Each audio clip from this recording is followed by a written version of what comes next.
Oh man, forgive me. I'm feeling a little bit under the weather. Summer's almost over. Anyway, without further ado, it's Saving by the Numbers, week 37.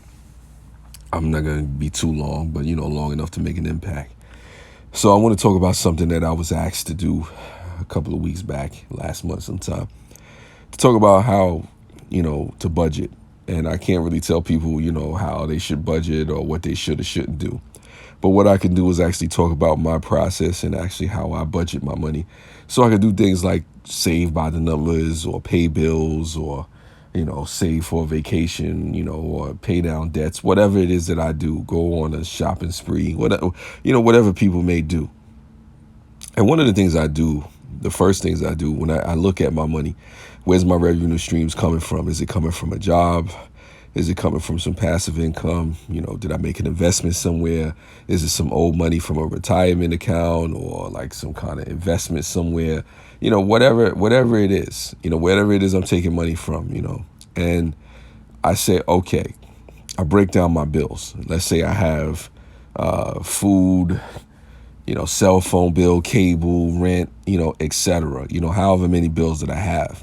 Now, let's say I'm getting paid, for the sake of this conversation, I'm getting paid every 2 weeks, and that's my only source of income, and that's the revenue I have. And for this conversation, unless you're worth like, 50 to $100 million, then, this applies to you. So you take your bills, and at least I take my bills. I can't tell people what to do because you do what you want to do with your money.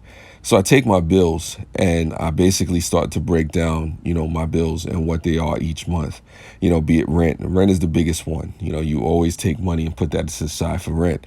But I try to give myself some breathing room because if I get paid every 2 weeks and I'm only making a certain amount of money every 2 weeks, I have to really be tight on my budget. Of course, you're going to waste money and spend money on things that you really don't need from time to time, but I try to limit that as much as possible. So what I do as far as how I budget my money, let's say, for instance, my rent, let's say it's $3,000, and I make enough money, just enough money to pay, my rent, between the two checks that I get. Just enough money. Let's say I'm making, between the two checks, $6,000 a month or $7,000 a month, whatever the case may be. I'll never take that whole check and put that to the side for rent. I don't know how people do it. That's their business, okay.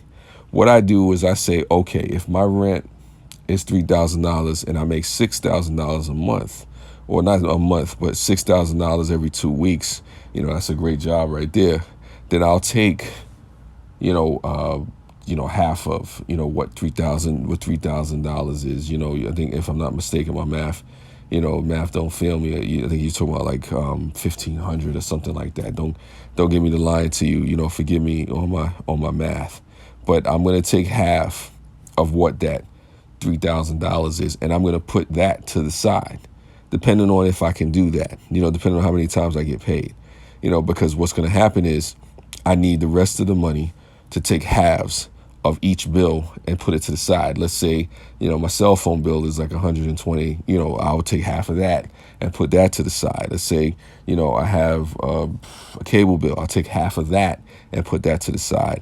And then when I get paid for the next check, I'll put the other half to the side and budget my money, and whatever's left over I could use for food or, transportation and things like that. So what I try to do is set myself up in a way where, each check or each, particular piece of revenue, I'm putting it to the side. And, that leaves me with a little bit extra and I'm able to save, So that's simple.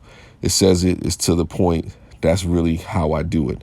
Hopefully that was helpful. Like I said, I didn't want to get too long-winded with this, but I do have my $4 September. I'm putting that in the jar, and I'll see you next week. Hopefully this was helpful. Like I said, again, this is Saving by the Numbers with yours truly, Mel. Thank you for listening. Talk to you next time.